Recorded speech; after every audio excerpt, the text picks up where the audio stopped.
ففروا إلى الله إني لكم منه نذير مبين. Bismillahirrahmanirrahim. Alhamdulillahi rabbil alamin. Wassalatu wassalamu ala al-mab'uthi rahmatan lil alamin. Nabiyina Muhammad wa ala alihi wa sahbihi wa man tabi'ahum bi ihsanin ila yaumiddin, amma ba'd. Kaum muslimin dan muslimat, para pendengar dimanapun Anda berada, dan para pemirsa yang menyaksikan acara ini, Assalamualaikum warahmatullahi wabarakatuh. Pada pertemuan yang telah lalu telah kita jelaskan dari sunnah-sunnah Rasulullah SAW dalam sehari dan semalam yang terkait dengan wudhu beliau. Sudah berlalu kita terangkan pembahasan tentang wudhu, karena memang kita membahas dari urutan ketika bangun dari tidur, ya, lalu dilakukan beberapa sunnah ketika bangun dari tidur itu dalam 11 pertemuan yang telah berlalu, hingga kita menjelaskan tentang wudhu yang dilakukan oleh Nabi Shallallahu Alaihi Wasallam ketika bangun dari tidur. Apabila di kondisi berwudhu di malam hari, maka ada sunnah yang agung setelah itu, itulah yang disebut dengan nama sholatul lail, sholat malam. Dan pembahasan sholat malam ini masuk dalam bagian kajian pembahasan sholat secara umum, karena asalnya di dalam kaifiyah sholat itu diterangkan oleh Nabi Shallallahu Alaihi Wasallam terkait dengan sholat 5 waktu. Dan itu tidak berbeda jauh pada sholat-sholat sunnah yang lainnya. Sebagaimana di dalam sholat sunnah ada tuntunan-tuntunan yang dilakukan dari doa-doa, bacaan-bacaan, itu juga bisa dibaca di sholat 5 waktu. Karena itu para ulama berucap sebuah kaidah, ma thabata fin nafilah fa huwa thabitun fil fardhah. Apa yang telah syah di dalam sholat nafilah, di dalam sholat sunnah, maka itu syah pelaksanaannya di dalam sholat wajib. Kemudian yang kedua, di sini dari pembahasan sholat malam, tentunya kita tidak akan banyak mendetailkan tentang kaifiyat sholat secara umum, karena itu akan datang insyaallah ta'ala pembahasannya nanti di tata cara sholat yang merupakan kewajiban kita dalam sehari dan semalam di sholat 5 waktu.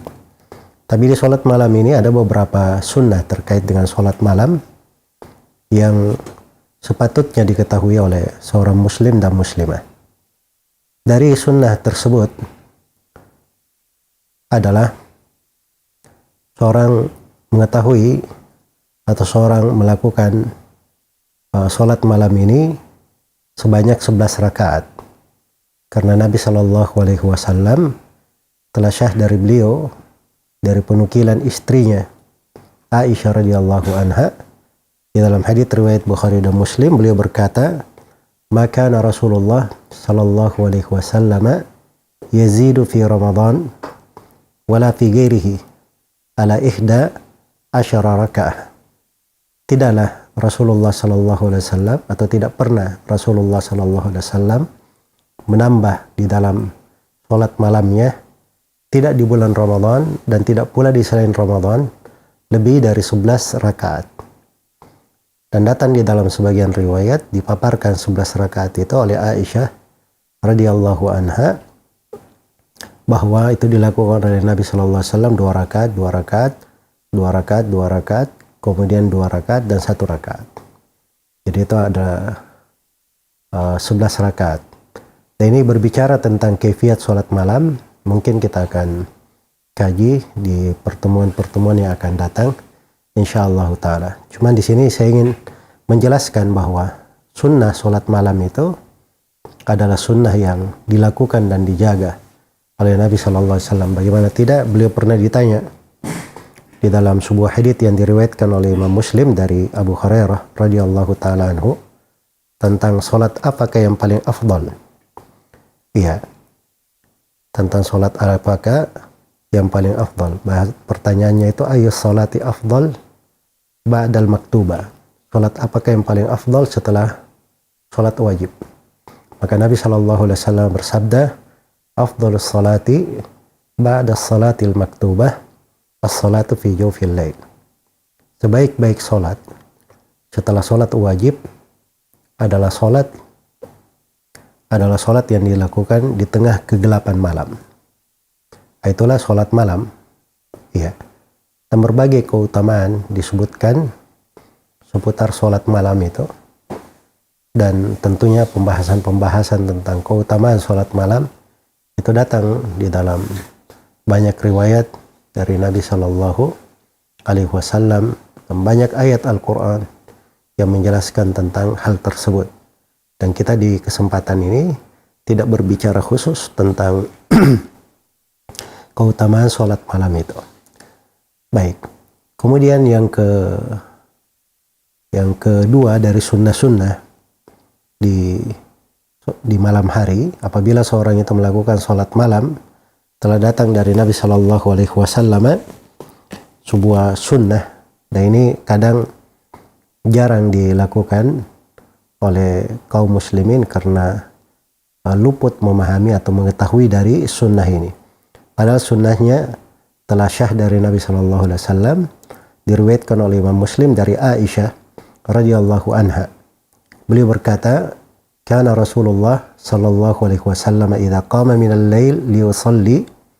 Adalah Nabi sallallahu alaihi wasallam kalau beliau berdiri di malam hari untuk salat, iftataha salatahu bi raka'ataini khafifataini. Maka beliau membuka salatnya dengan 2 rakaat yang ringan. Jadi sebelum salat panjang itu, Nabi sallallahu alaihi wasallam membuka salatnya dulu 2 rakaat.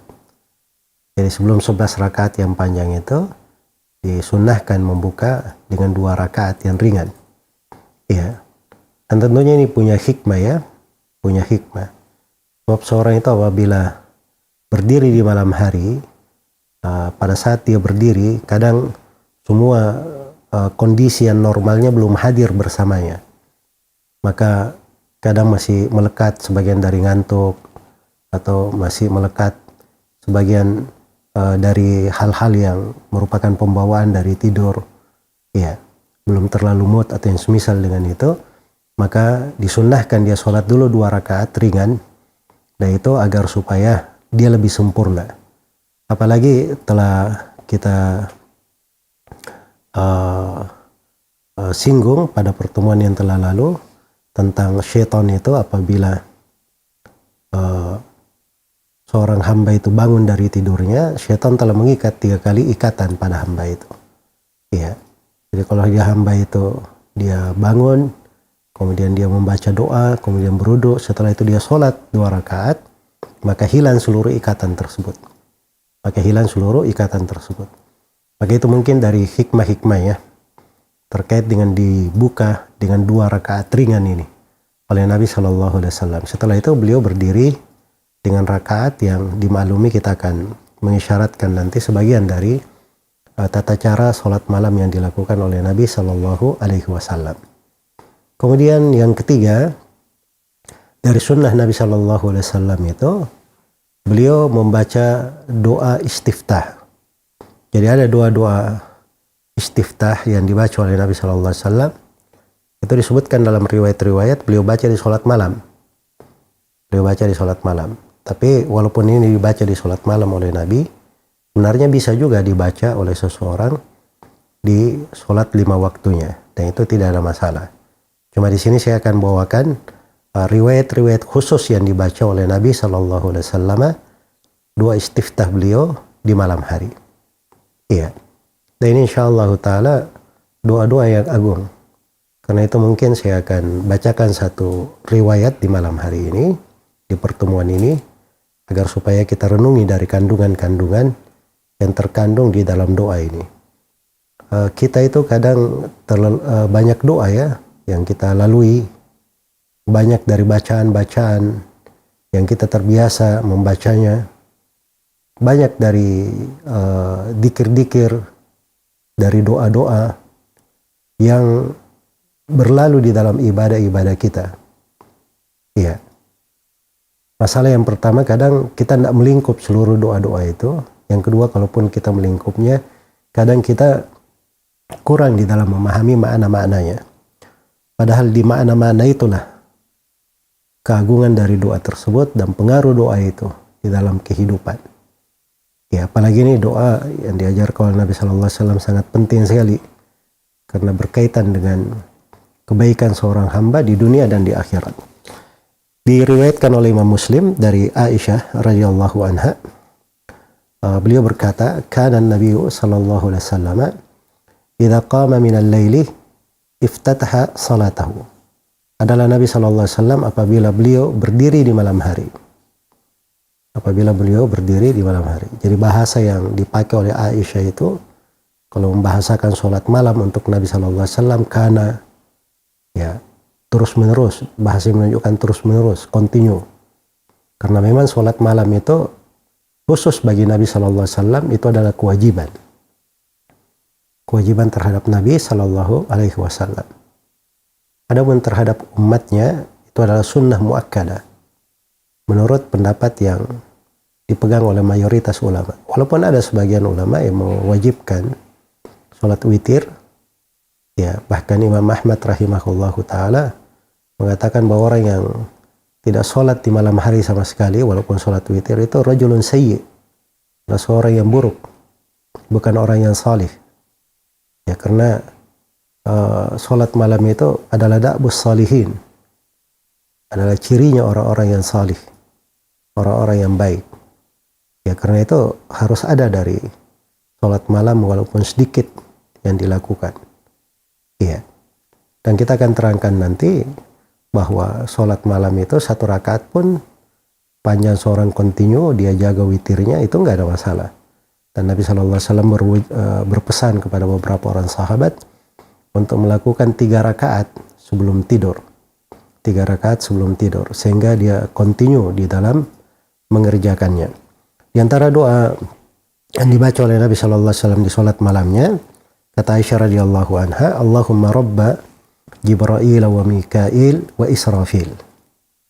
Allahumma rabba Jibril wa Mikail wa Israfil. Ya, ini 3 nama malaikat. Fatiras samawati wal ard, alimal ghaibi wasyahada, anta tahkumu baina ibadika fima kanu fihi yakhtalifun, ihdini lima ikhtalifa fihi minal haqqi biidnik, innaka tahdi man tasha'u ila siratim mustaqim. Ya, itu kelengkapan doanya ya di dalam penuturan Aisyah radhiyallahu taala anha yang biasa beliau dengar Nabi sallallahu alaihi wasallam membacanya. Kalau kita terjemahkan makna dari doa ini, Allahumma rabb Jibril wa Mikail wa Israfil. Ya Allah, Rabbnya Jibril, Rabbnya Mikail, dan Rabb Israfil. 3 nama malaikat. Ya, malaikat yang pertama malaikat Jibril. Ini adalah pembawa wahyu. Dan wahyu itu adalah kehidupan yang terbesar, bahkan kehidupan yang merupakan hakikat kehidupan. Wahyu itu. Karena dengan wahyu yang dibawa oleh para nabi dan para rasul dan seorang menerimanya, itu artinya dia hidup dengan kehidupan yang sebenarnya.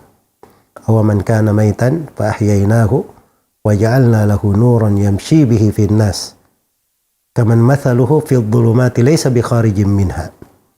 Apakah orang yang tadinya dia mayat, dia bangkai, ini ketika dia di dalam kekafiran, di dalam kesesatan, tidak mendapat hidayah, dibahasakan seperti mayat. Apakah sama mayat ini? Ya, orang yang tadinya dia mayat, fahyainahu, lalu kami hidupkan dia. Nah, inilah kehidupan dengan keimanan, dengan petunjuk, dengan ilmu. dia hidup. Apakah sama orang yang seperti ini? Kaman mathaluhu fid dhulumat. Seperti orang yang perumpamannya itu di dalam kegelapan.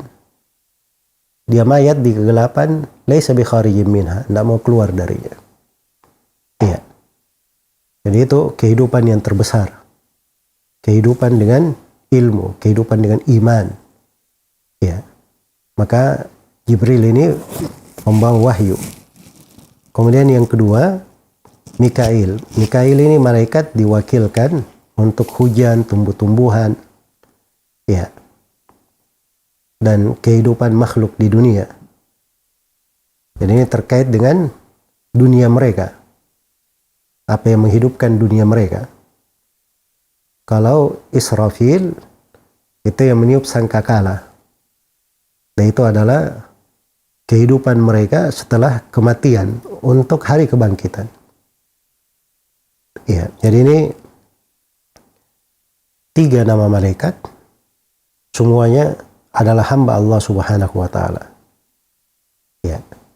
Adalah hamba Allah Subhanahu wa taala. Ya Allah, Allahumma ya Allah, Engkau lah Rabb yang menguasai Jibril, Mikail, dan Israfil. Semua jenis kehidupan Allah Subhanahu wa taala yang menguasainya. Iya. Semua jenis kehidupan Allah yang menguasainya. Dan kita perlu hidayah di dalam hal tersebut. Dan di dalam doa ini di awalnya Allahumma ya Allah artinya. Rabba itu 2 nama dari Asmaul Husna. 2 nama dari Asmaul Husna. Ya. Dan itulah seorang muslim kalau dia bertawassul dengan nama-nama Allah Subhanahu wa taala. Atau dengan sifat-sifatnya. Dia bertawassul dengan hal yang diizinkan oleh Allah Subhanahu wa taala. Jangan seperti sebagian manusia tawassul dengan hal yang tidak ada syariatnya. Tawassul terhadap orang-orang mati. Tawassul dengan orang-orang yang tidak bisa memberi manfaat untuk dirinya, tidak bisa menolak bahaya untuk dirinya. Padahal tawassul itu harusnya hanya untuk Allah Subhanahu wa taala. Kemudian di kelanjutan doa, ya Allahumma Rabba Jibril. Ya, itu Jibril itu salah satu bahasa ya, bisa dibahasa Jibril, dibahasa Jibril. Kalau di doa ini memang datang lafadznya Jibril begitu. Ya. Allahumma Rabba Jibril wa Mikail wa Israfil alimul ghaibi wasyahada. Ini yang kedua. Atau sebelumnya fatiras samawati wal ard. Yang mengadakan langit dan bumi itu. Tanpa ada contoh sebelumnya. Ya, langit dan bumi ini makhluk yang sangat besar ini. Yang sangat agung ini. Kita melihatnya ya. Bagaimana langit itu dengan 7 tingkatannya, tidak ada pasaknya. Ya, tidak ada bolong-bolongnya, tidak ada retaknya. Subhanallah, dari keagungan ciptaan Allah. Dan kita juga melihat bumi ini dengan 7 lapisnya. Itu hal yang menakjubkan. Hal yang menakjubkan. Dialah Allah yang mengadakannya. Tidak ada contoh sebelumnya. Kemudian alimul ghaibi wasyahada. Ya Allah yang maha mengetahui yang gaib dan yang syahada, yang tampak. Maha mengetahui yang gaib maupun yang nyata. Allah Subhanahu wa taala maha mengetahui semuanya. Iya. Dan ini namanya kita bertawassul dengan menyebut dari nama-nama Allah Subhanahu wa taala yang mencocoki dari doa kita, permohonan kita. Karena di sini permohonannya ini bukan sembarangan ya, minta diberi hidayah. Diberi hidayah supaya dia berada di atas jalan yang lurus pada segala hal. Makanya dia minta kepada Allah Subhanahu wa taala menyebut 3 malaikat yang semua kehidupan makhluk itu terkait dengannya. Ya, terkait dengan amalannya. Seperti yang telah diterangkan tadi. Kemudian kita minta dengan nama Allah Fatiras samawati wal ard, yang maha mengadakan langit dan bumi. Tidak ada contoh sebelumnya. Dan kita minta juga dengan nama Allah Alimul Ghaibi Wasyahada, yang maha mengetahui yang gaib dan yang nyata. Semuanya diketahui oleh Allah Subhanahu wa Ta'ala, tidak ada yang luput darinya. Ya, kalau kita minta hidayah, minta kebaikan, itu semuanya akan tepat tatkala Allah Subhanahu wa Ta'ala menunjuki kita pada hal yang terbaik, karena Dialah yang maha mengetahui yang gaib dan yang syahada, yang nyata. Iya, anta tahkumu baina ibadika fima kanu fihi yakhtalifun. Kelanjutan doa yang Engkau ya Allah menetapkan hukum di tengah hamba-hambamu pada apa yang mereka berselisih di dalamnya. Hukum di situ ada dua maknanya ya. Ada hukum kauni dan ada hukum syar'i. Jadi pada apa yang berselisih, siapa yang menang atau kalah, siapa yang dijayakan, yang direndahkan, siapa yang mendapat kebaikan, keburukan, itu semua takdir Allah. Hukum Allah kauniyah, hukum Allah yang kauni. Dan hukum Allah yang kedua namanya hukum syar'i. Hukum syar'i, dialah Allah yang menetapkan hukum, menetapkan syariat pada apa yang orang-orang berselisih. Pada segala perselisihan Allah telah tetapkan hukumnya. Wa makhtalaftum fihi fa hukmuhu ila Allah. Apa yang kalian berselisih di dalamnya, maka hukumnya itu adalah kepada Allah Subhanahu wa Ta'ala. Iya. Baik. Jadi syariat sudah ditetapkan untuk hal itu. Jadi disebutkan bahwa Dialah Allah yang menetapkan hukum di tengah hamba-hambanya. Jadi ini tawassulnya sudah dengan 5 hal. Yang pertama, ya Allah. Yang kedua, Rabba Jibra'ila wa Mikaila wa Israfil. Kemudian yang ketiga, Fatiras samawati wal ard. Kemudian yang keempat, Alimul Ghaibi Wasyahada. Dan yang kelima, Anta tahkumu baina ibadika fima kanu fihi yakhtalifun. Ya, bentuk keimanan, penegasan, penetapan. Setelah itu baru dia minta, dia mohon kepada Allah permohonannya. Ihdini lima ikhtulifa fihi minal haqqi biidnik.